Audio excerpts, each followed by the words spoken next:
बेट movie शुरू होती है और हम ऑस्ट्रेलिया के एक समुद्र को देखते हैं जहाँ पर एक कार होती है और उसमें एक आदमी सो रहा होता है जिसका नाम जोस होता है। तभी वहाँ पर उसका फ्रेंड रोरी आता है और उसे जगाता है क्योंकि जोस और रोरी दोनों वहीं समुद्र में लाइफ गार्ड का काम करते हैं। फिर रोरी अपनी जॉब पर काम करने के लिए वहाँ से चला जाता है। इसके बाद जोस अपनी गर्लफ्रेंड से मिलने के लिए जाता है जिसका नाम टीना होता है, जो कि वहीं बीच पर आई हुई थी। ये दोनों आपस में बहुत प्यार करते हैं। दूसरी तरफ हम रोरी को देखते हैं जो बीच को चेक करने के लिए जाता है। तभी हम समुद्र में एक शार्क को देखते हैं। फिर हम एक आदमी को देखते हैं जो कि वहीं पर स्विमिंग कर रहा होता है और तभी वो शार्क उस पर अटैक करके उसे खा जाती है। ये देखकर लाइफ गार्ड रोरी को समुद्र से बाहर आने को बोलता है, लेकिन तब तक रोरी अपना बोट लेकर काफी दूर चला गया था। अब ये देखकर जोस अपनी बोट लेकर उसे बचाने के लिए जाता है, लेकिन वो वहाँ पहुँचता इससे पहले ही वो शार्क रोरी की बोट पर अटैक कर देती है जिससे उसकी बोट पूरी तरह टूट जाती है।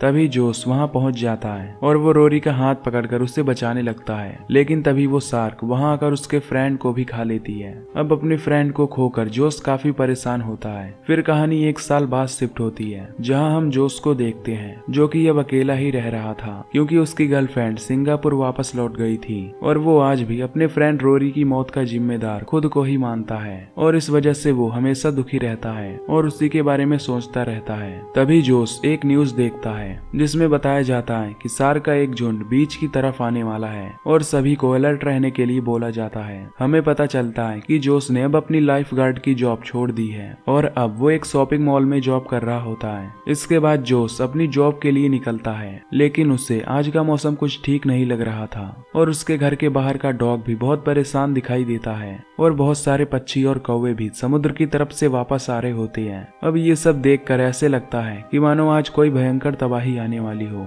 इसके बाद जोस ग्रोसरी स्टोर में चला जाता है जहाँ पर हम एक लड़की को देखते हैं जिसका नाम जेमी होता है। वो वहाँ से एक सामान चोरी कर रही थी, लेकिन तभी वहाँ का सिक्योरिटी गार्ड उसे देख लेता है। तभी वो उससे बचकर अपने बॉयफ्रेंड रायन के पास चली जाती है जो उसी स्टोर में काम कर रहा होता है। तभी उस स्टोर का मैनेजर वहाँ आ जाता है और वो रायन को जेमी के साथ देखता है, जिससे अब वो रायन को जॉब से निकाल देता है। फिर वो मैनेजर जेमी को जेल भेजने के लिए वहाँ पुलिस को बुलाता है। तभी हम देखते हैं कि जोस जब स्टोर में काम कर रहा होता है तो तभी वो टीना को अपने नए बॉयफ्रेंड के साथ देखता है जिसका नाम स्टीवन होता है। टीना को नए लड़के के साथ देखकर जोस काफी परेशान हो जाता है। फिर वो फ्रेश होने के लिए वॉशरूम में जाता है और फ्रेश होने लगता है क्योंकि अभी भी वो उससे बहुत प्यार करता था। दूसरी तरफ जब पुलिस जेमी को पकड़ने आती है तो वो पुलिस ऑफिसर जेमी का पिता होता है जिसका नाम टोड होता है और वो जेमी को जेल जाने से बचा लेता है। दरअसल टोड जॉब के चक्कर में अपनी फैमिली को ज्यादा टाइम नहीं दे पाता था, इसलिए जेमी को लगता है कि उसके डैड टोड उसे ज्यादा प्यार नहीं करते। फिर टोड जब अपनी गाड़ी में जेमी को बैठाता है तो तभी बाहर से गन लेकर एक आदमी स्टोर के अंदर जाता है जिसका नाम डॉयल होता है। ये देखकर टोड उसके पीछे जाने लगता है। फिर डॉयल अपने मुंह को ढककर मैनेजर के पास गन लेकर जाता है और मैनेजर से पैसे मांगने लगता है, पर तभी मैनेजर उसे दिखाता है कि वहाँ पर कोई भी पैसा नहीं है। ये देखकर डॉयल उसे जान से मारने की धमकी देता है। अब इसके बाद मैनेजर उसे दूसरी जगह ले जाने लगता है, पर तभी टोड उसे देख लेता है और उस पर गन पॉइंट कर देता है।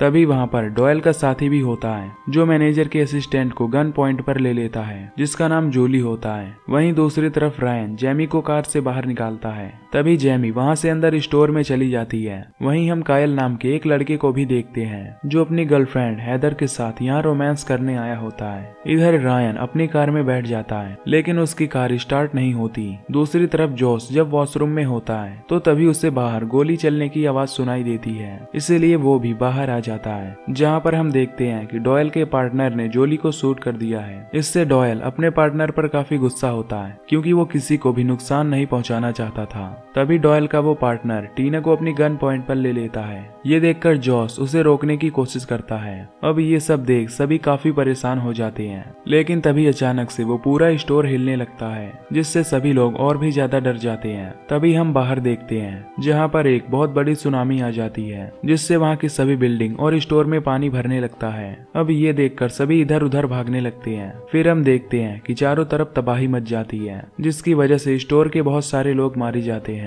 फिर हम देखते हैं कि डॉयल, जोस और वो पुलिस ऑफिसर टोड और स्टीवन सेफ बच जाते हैं। इसके बाद जोस उन सबको सेल्विन यूनिट के ऊपर ले जाता है। तभी उसे जेमी दिखाई देती है जिसे जोस बचा लेता है। फिर जेमी अपने डैड से गले मिलती है। तभी टोड और उसका साथी भी पानी से बाहर निकलते हैं। फिर हम टीना को देखते हैं जिसके पास जोश जाता है और उसे भी सेल्विन यूनिट के ऊपर ले आता है। वहीं दूसरी तरफ हम कायल को देखते हैं जो अपनी गर्लफ्रेंड हैदर के साथ वहाँ कार में फंस जाता है और दोनों हेल्प मांग रहे होते हैं। वहीं पर जब रायन को होश आता है तब वो अपने कार में से एक चाकू और टॉर्च निकालता है। फिर वो उस चाकू की मदद से विंडो तोड़कर बाहर निकल जाता है। तभी उसे ऐसा लगता है कि कोई उसका पैर पकड़ रहा है, लेकिन उसे वहाँ पर कोई नहीं दिखाई देता। दूसरी तरफ जॉश टोड के पैर में फंसा हुआ टुकड़ा निकालता है और उस जगह पर कपड़ा बांध देता है। अब ये सब वहाँ से बाहर निकलने का रास्ता ढूंढने लगते हैं, लेकिन टोड जख्मी होने की वजह से तैर नहीं सकता था। तभी टीना, स्टीवन और वो लड़का मदद खोजने के लिए पानी के अंदर जाते हैं। टीना और स्टीवन मेन हाउस की तरफ जाते हैं।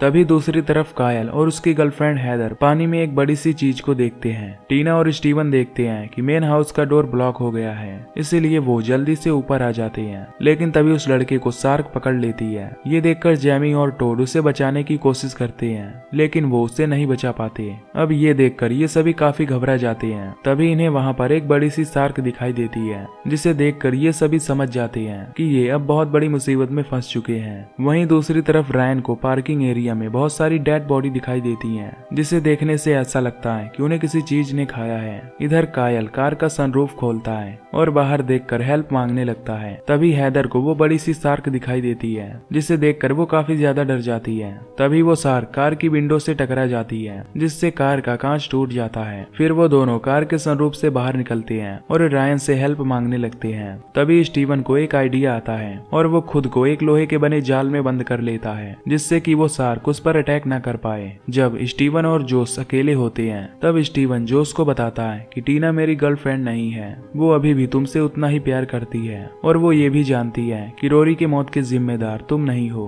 तभी स्टीवन को अपनी जान जोखिम में डालते हुए देख टीना इमोशनल हो जाती है। फिर स्टीवन ऑक्सीजन ट्यूब लगाकर नीचे मेन सप्लाई की ओर जाने लगता है। फिर वो मेन सप्लाई के पास पहुंचता है, लेकिन ऑक्सीजन ट्यूब उतना लंबा नहीं था। ये देख जोश परेशान हो जाता है। तभी स्टीवन उसकी जान बचाने के लिए अपनी जान को जोखिम में डालता है और वो ऑक्सीजन ट्यूब निकाल देता है और उस मेन सप्लाई को बंद कर देता है। लेकिन अभी भी उसके शरीर में वो जाल बंधी थी, जिसकी वजह से वो काफी कोशिश करने के बाद भी पानी से बाहर नहीं आ पाता और दम घुटने की वजह से वहीं मर जाता है। ये देखकर टीना बहुत रोने लगती है। इसके बाद अब डॉयल डिसाइड करता है कि वो कभी भी चोरी करने का काम नहीं करेगा। वहीं दूसरी तरफ रायन कायल और हैदर की हेल्प करने के लिए किसी मरे हुए आदमी का हाथ काटता है और उसकी मदद से उस शार्क को डिस्ट्रैक्ट करता है। जिसके बाद कायल और हैदर अपनी कार से निकलकर एक दूसरी कार तक पहुंच जाते हैं। इधर जैसब को एक वेंटिलेटर दिखाई देता है, जिससे वो बाहर निकलने का प्लान बनाता है। तभी वो रस्सी की मदद से वहां जाता है, लेकिन जैसे ही वो वेंटिलेटर के प्लेट को हटाता है तो तभी उसे वहां पर बहुत सारे केकड़े दिखाई देते हैं, जिससे वो बहुत ज्यादा डर जाता है।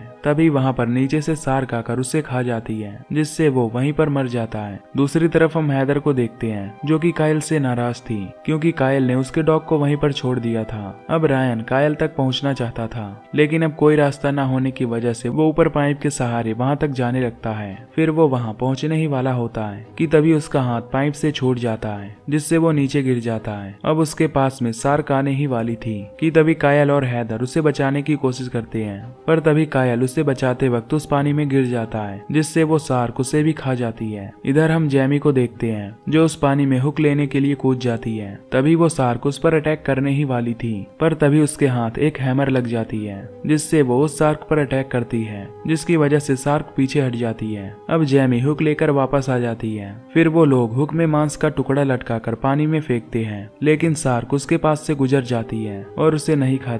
ये देखकर जैमी पूछती है कि उस शार्क ने उस टुकड़े को क्यों नहीं खाया। इस पर डॉयल कहता है कि शार्क सिर्फ ताजा मांस खाती है। तभी वो अपनी गन निकालता है और जैमी को पकड़कर उसे पानी में फेंक देता है। दरअसल वो उस लड़की के जरिए उस शार्क का शिकार करना चाहता था, लेकिन तभी डॉयल का साथी पीछे से आकर उसे मार देता है। फिर वो उसके ही सीने में हुक फंसाकर उसे पानी में फेंक देता है। तभी शार्क आकर उसे खा लेती है, लेकिन अब शार्क भी उनके हुक में फंस गई थी। उधर हम देखते हैं कि हैदर और रैन वहाँ पार्किंग एरिया में बैठ बैठकर किसी के आने का इंतजार करते हैं। लेकिन तभी हैदर को अपना डॉग दिखाई देता है। फिर वो डॉग उसके पास आ जाता है, जिसे देख वो बहुत ज्यादा खुश होती है। फिर रायन एक रॉड की मदद से आवाज पैदा करता है, जिसकी आवाज ऊपर जेमी सुन लेती है। फिर वो उन्हें बचाने के लिए पार्किंग एरिया में जाती है, जहाँ पर जोश भी उसकी हेल्प करने के लिए वहाँ चला जाता है। जेमी और जोश उस मार्ट के ऊपर वाले दरवाजे को बंद कर देते हैं, ताकि जब वो पार्किंग एरिया वाला दरवाजा खोलें तब वहाँ पर ऊपर वाले फ्लोर का पानी न आए। फिर जैसे ही वो पार्किंग एरिया में आते हैं